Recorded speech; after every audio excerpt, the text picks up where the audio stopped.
आज इस कार्यक्रम में मंच पर शुभारंभ हमारे संघ के सम्माननीय अध्यक्ष महोदय, मेरे बाल सखा मित्र भाई सुरेश बारमाटे जी, संघ के पूर्व सम्माननीय सचिव भाई निखिलेंद्र नाथ सिंह गट्टू भाई, मेरे साथी संघ के पूर्व सचिव और उपाध्यक्ष अरुण विसेन जी, मंच पर उपस्थित भाई इसरार खान साहब, इस कार्यक्रम स्थल पर उपस्थित सभी अभिभाषकगण, वरिष्ठ अभिभाषकगण, मातृशक्ति और मेरे साथियों, आज हम सभी परम बोधिसत्व डॉक्टर भीमराव अंबेडकर जी और ज्योतिबा फुले की संयुक्त जयंती के अवसर पर आयोजित इस कार्यक्रम में उपस्थित हुए हैं। सबसे पहले मैं आप सभी को अपनी तरफ से व्यक्तिगत रूप से हार्दिक बधाई देते हुए आप सभी का अभिनंदन करता हूं। मैं वहां बैठे बैठे ये विचार कर रहा था कि मैं अपनी वाणी और उद्बोधन कहाँ से प्रारंभ करूं। ये एक थोड़ा सा हमारे साथ अन्याय होता है कि अगर आप विशेष अतिथि हैं तो आपको अंतिम में अपने उद्बोधन का अवसर प्राप्त होता है, और उससे नुकसान ये होता है कि उस विषय पर जिस पर ये कार्यक्रम रखा गया है सभी वक्ता आवश्यक जानकारी दे देते हैं, तो कुछ जानकारियां हमारे लिए रहती नहीं है, उन्हीं घटनाओं की पुनरावृत्ति करना पड़ती है। परंतु इसके बावजूद मेरी किस्मत थी कि कुछ चीज़ें मेरी जो स्मृति में हैं वो अन्य वक्ताओं से छूट गई थी, तो ये मेरा भाग्य है कि मैं आप सभी के सामने उसको रखूंगा। परंतु मैं जिस एक दृष्टिकोण को मानता हूँ सबसे पहले आपके सामने वही रखूंगा कि मैं इस विचारधारा का हूँ कि मानव मानव एक समान और एक पिता की सब संतान, मेरा ये मानना है।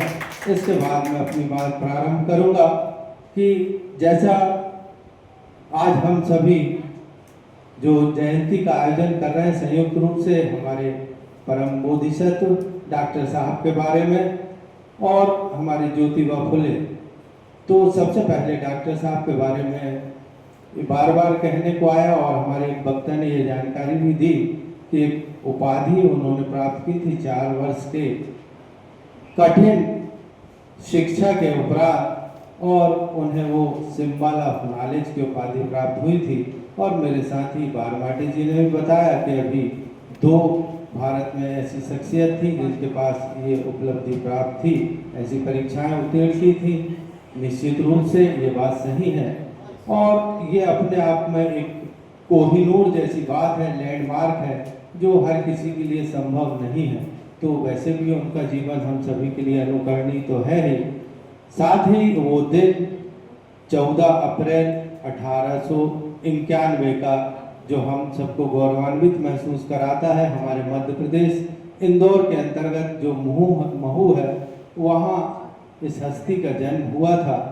और जैसा कि बारमाटे जी ने भी अभी बताया कि लोग कहते जरूर हैं कि दलितों के मसीहा थे, लेकिन मैं भी उनकी बात से इत्तेफाक रखता हूँ कि जो बहिष्कृत लोग थे, तिरस्कृत लोग थे, उनके लिए वो अग्रणी थे, उनके लिए खड़े रहते थे। तो ये कहना कि केवल दलितों के लिए ही अम्बेडकर साहब प्रयास करते थे, ये निश्चित रूप से गलत बात है। हर प्रताड़ित के पीछे वो थे। अब जहाँ तक संविधान की रचना की बात आती है, उन्हें संविधान का रचयिता कहा जाता है। निश्चित रूप से जो संविधान की सभा बनी थी उसके अध्यक्ष आप थे और उनकी जो अथक प्रयास थे, तो उन्हें उसका रचयिता और निर्माता कहने में हमें कतई कोई शंका नहीं होनी चाहिए। और वही हमारे लिए गौरव का विषय है कि आज पूरे विश्व में सबसे बड़ा संविधान लिखित का तो है ही, और हमारा भारत भी एक उदाहरण है लोकशाही का, सबसे बड़ी लोकशाही है दुनिया में हमारे भारत में। तो हम बड़े भाग्यशाली हैं। और रही बात डॉक्टर साहब के जो जीवन परिचय की बात करते हैं, तो निश्चित रूप से 32 डिग्रियां उन्होंने जो प्राप्त की थी, ये आप कल्पना नहीं कर सकते आज के समय में। लाख प्रयास करने के बाद भी ये सब संभव नहीं है। तो वो किस प्रकार के मानव थे ये आप कल्पना कर सकते हैं। सामान्य तौर पर 1, 2, 5, 10 डिग्रियां हम हासिल कर लेते हैं, परंतु 32 डिग्रियां एक बहुत ही कर्मठ और लगनशील व्यक्ति और जो लोगों को प्रताड़ित होकर देखता है और उसको अनुभव करता है कि इस प्रताड़ना से मुझे निकालना है, समाज के लिए कुछ करना है, वो ही व्यक्ति ऐसा कर सकता है। हर किसी के बस में ये नहीं है। इन्हीं परीक्षाओं के और समाज सेवा के चलते उनको उस्मानिया यूनिवर्सिटी से डॉक्टरेट की उपाधि भी प्राप्त हुई थी 1952 या 53 में। और उसके पश्चात जैसा कि अभी बागमाटी जी ने जानकारी दिया कि अर्थशास्त्र की अनेकों डिग्रियां उन्होंने प्राप्त की थी। मुझे भी अपनी स्मृति में याद है कि जो हमारा केंद्रीय रिजर्व बैंक का गठन हो रहा था, उस गठन में महत्वपूर्ण भूमिका डॉक्टर अंबेडकर साहब की थी। और निश्चित रूप से जो हमारे महाराष्ट्र में एक आंदोलन हुआ था जल का, उसमें आदिवासियों को निश्चित रूप से जल प्रदान करने में लेने नहीं देते थे। उस समय एक बहुत बड़ा आंदोलन आपके नेतृत्व में हुआ था। उसके बाद महाड़ में हुआ था, यस करेक्ट, महाड़ में हुआ था। अछूतों को पानी लेने नहीं दिया जाता था और इसी क्रम में अनेकों आंदोलन होते रहे। मैं आ जाता हूँ ज्योतिबा फुले पर। जैसे आपने कहा कि शिक्षा के मूल सूत्रधार थे और उन्होंने अपने घर से इसकी शुरुआत की थी, महिला शिक्षा की। और आज आप ये कल्पना करो कि आज से 200 साल पहले ऐसे विषय पे विचार किया गया था जहां हम 200 साल के बाद, सैकड़ों साल के बाद आज हमको इस चीज की महत्वता महसूस हो रही कि महिला शिक्षा जरूरी है। आज शासन प्रशासन सारे लोग लगे हुए हैं महिलाओं को आगे बढ़ाने में, लेकिन बहुत लेट हुए हैं। और जो हमारी दूरदर्शी सोच थी हमारे इन महानुभावों की, महानात्माओं की, उसका पीछा करते, उसका कहना चाहिए उससे शिक्षा लेते लेते हम निश्चित रूप से बहुत द्रुत गति से और मजबूरी में, राजनीति के कारण आज हम झुककर उस रास्ते पर आए हैं।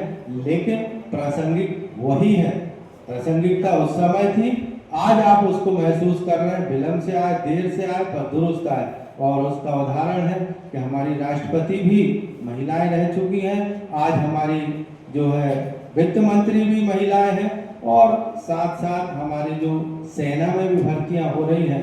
तो महिला शक्ति की आवश्यकता आज आप महसूस कर रहे हैं, लेकिन इन बुद्धिजीवियों ने, इन दूरदर्शी लोगों ने आज से सैकड़ों वर्ष पूर्व भी आपको ये अवगत करा दिया था। तो आज आप उस चीज को महसूस कर रहे हैं। इन सभी का जीवन दर्शन हम सभी के लिए अनुकरणीय है। और विशेष रूप से मैं ये भी जानकारी देना चाहूँगा कि अगर आप बाबा साहब अम्बेडकर को गहनता से जानना चाहते हैं तो उनके द्वारा 2 पुस्तकें भी, पत्रिकाएं भी प्रकाशित की गई हैं, जिसमें एक मूक नायक है और एक बहिष्कृत भारत है। अगर उनका जीवन दर्शन आपको पढ़ना है और समाज के प्रति वो क्या चाहते थे, इन चीज़ों को अगर आप जानना चाहते हैं तो इन पत्रिकाओं का आप अवलोकन करें। निश्चित रूप से आप इसका अवलोकन अगर गंभीरता से करते हैं तो आपकी दिशा और दशा दोनों परिवर्तित हो जाएगी। आज के समय में, समाज में, आर्थिक व्यवस्था में हर जगह आपको असमानताएं दिखती हैं। तो निश्चित रूप से मेरा ये मानना है कि अगर आप डॉक्टर साहब का जीवन दर्शन और हमारे संविधान का गंभीरता से अवलोकन करेंगे तो आज की असमानताओं का हल उनमें आपको मिलेगा। मैं आप सभी को एक बार फिर से इस पुण्य अवसर पर बहुत बहुत बधाई देता हूँ। साथ ही इस आयोजन के लिए हमारे आयोजक मंडल को बहुत बहुत बधाई देता हूँ। धन्यवाद। धन्यवाद बड़े भैया। आज डॉक्टर बाबा साहब अम्बेडकर